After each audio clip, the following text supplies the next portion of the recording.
ಅವ್ರ ಜೊತೆ ಊಟಕ್ಕೆ ಬರ್ತಾ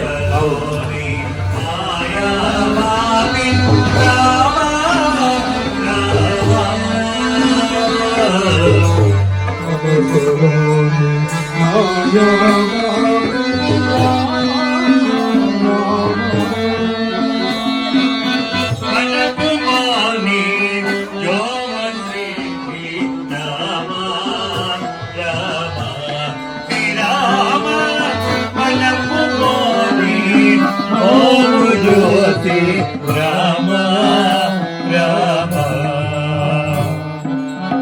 ನೀವು ಎನ್ನ ವೇದ ಬುದ್ಧಿ ಪಾಪಿ ಮಾಡು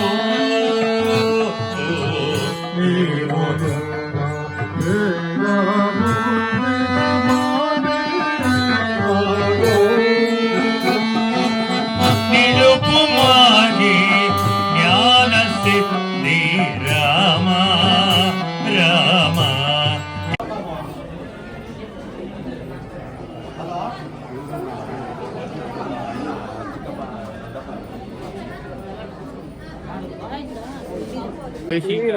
ನಾವು ಸುಮಾರು 55ನೇ ವರ್ಷದ ಹನುಮ ಜಯಂತಿಯನ್ನು ವಿಜೃಂಭಣೆಯಿಂದ ಆಚರಿಸ್ತಾ ಇದೀವಿ. ಇಲ್ಲಿ ಸುಮಾರು 15ರಿಂದ 20,000 ಜನ ಭಕ್ತಾದಿಗಳು ಬರ್ತಾರೆ. ಅವರು ಎಲ್ಲರಿಗೂ ವಡೆ ಮತ್ತು ಪಾನಕ ಮಜ್ಜಿಗೆ ವಿತರಿಸ್ತಾ ಇದೀವಿ. ಇದನ್ನು ಪ್ರತಿ ವರ್ಷ ವಿಜೃಂಭಣೆಯಿಂದ ಆಚರಿಸಿಕೊಂಡು ಬರ್ತಾ ಇದೆ.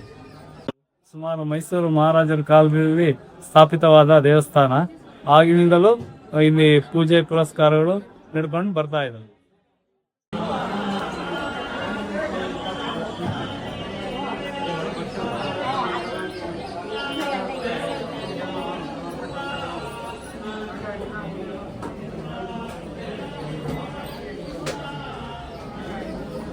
ಆರತಿ ಕೊಡಲೇ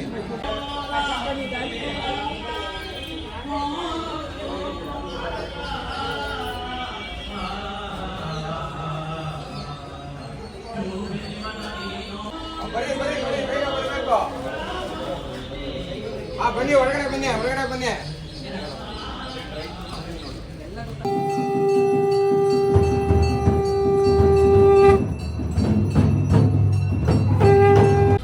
ಶ್ರೀ ವಾಸುದೇವ ಅಂತ ಸುಮಾರು 35-40 ವರ್ಷದಿಂದ ಇಲ್ಲಿಗೆ ಬರ್ತಾ ಇದ್ದೀವಿ ಸೇವಕನಾಗಿ.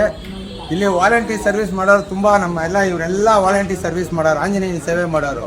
ಮತ್ತು ಇಲ್ಲಿ ಪ್ರಸಾದ ಎಷ್ಟು ನಮ್ಮ ಭಕ್ತರು ಬರ್ತಾರೋ ಅಷ್ಟು ಜನಕ್ಕೂ ಇಲ್ಲಿ ಮಾಡ್ತಾರೆ. ಭಕ್ತಾದಿಗಳು ದಾನ ಮಾಡ್ತಾರೆ, ನಾವು ಮಾಡೋಕ್ಕೆ ರೆಡಿ ಇದ್ದೀವಿ.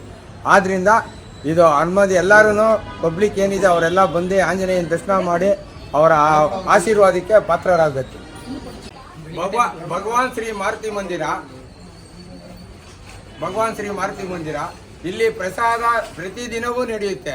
ಆದರೆ ಹನುಮಾನ್ ಜಯಂತಿ ಮತ್ತು ರಾಮನವಮಿ ದಿವಸ ಬಹಳ ವಿಜೃಂಭಣೆಯಿಂದ ಪ್ರಸಾದ ಏರ್ಪಡಿಸಲಾಗುತ್ತೆ. ನಮ್ಮ ರಾಮನವಮಿಯಲ್ಲಿ ಸುಮಾರು ಮಿನಿಮಮ್ ಒಂದು 5ರಿಂದ 10,000 ಜನಕ್ಕೆ ಅನ್ನದಾನ ನಡೆಯುತ್ತೆ. ಎಲ್ಲರೂ ನಮ್ಮ ಭಕ್ತಾದಿಗಳು ಇದನ್ನ ಡೊನೇಷನ್ ಮಾಡ್ತಾರೆ. ಜೈ ಶ್ರೀರಾಮ್. ನಮ್ಮ ಹೆಸರು ಗಿರಿಸ್ವಾಮಿ ಅಂತ.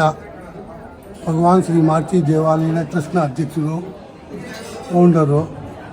ಈ ದೇವಸ್ಥಾನ ಬಹಳ ಭಕ್ತಾದಿಗಳಿಂದ ಸಹಕಾರದಿಂದ ಬಹಳ ವರ್ಷಗಳಿಂದ ನಡ್ಕೊಂಬತ್ತಾ ಇದೆ. ಇದು ಪ್ರತಿಷ್ಠಾಪನೆ ಮೈಸೂರು ಮಹಾರಾಜ.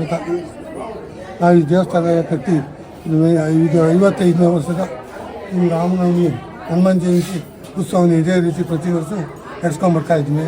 ಪ್ರತಿ ಶನಿವಾರ ಮಂಗಳವಾರ ವಿಶೇಷ ಎಲ್ಲರಿಗೂ ಪ್ರಸಾದ, ಪ್ರಿಯ ಅರ್ಚನೆ, ಪ್ರಸಾದ ವಿತರಣೆ ಇದೆಲ್ಲ ಇರುತ್ತೆ. ಆನಂದವಾಗಿ ಎಲ್ಲ ಭಕ್ತಾದಿಗಳ ಸಹಕಾರದಿಂದ ಇದನ್ನು ನಡೆಸ್ಕೊಂಬರ್ತಾ ಇದ್ದೀವಿ ಸ್ವಾಮಿ. ಅದೆಲ್ಲ ಭಕ್ತಾದಿಗಳ ಸಹಕಾರವೇ ಇದು ನಡೆಸ್ಕೊಂಡು ಕಾರಣ. ಆದ್ದರಿಂದ ಇಂಥ ವಾತಾವರಣದಲ್ಲಿ ಆನಂದಿಸಿ ಎಲ್ಲ ಭಕ್ತಾದಿಗಳು ಮಾರುತಿ ದೇವರು ಅನುಗ್ರಹ ಮಾಡಲಿ ಅಂತ ಎಲ್ಲರ ಭಕ್ತಾದಿಗಳ ಪರವಾಗಿ ನಾನು ಕೇಳ್ಕೊತಾ ಇದ್ದೀನಿ. ನೀವೆಲ್ಲರೂ ಬಂದು ಒಂದು ಸಾರಿ ಈ ಪ್ಯಾಲೇಸ್ ರೋಡ್ ಆಂಜನೇಯನ ದೇವಸ್ಥಾನ ದರ್ಶನ ಮಾಡಿ ಅಂತ ನಾನು ಕೇಳ್ಕೊತೀನಿ. ಜೈ ಶ್ರೀರಾಮ್, ಜೈ ಶ್ರೀರಾಮ್.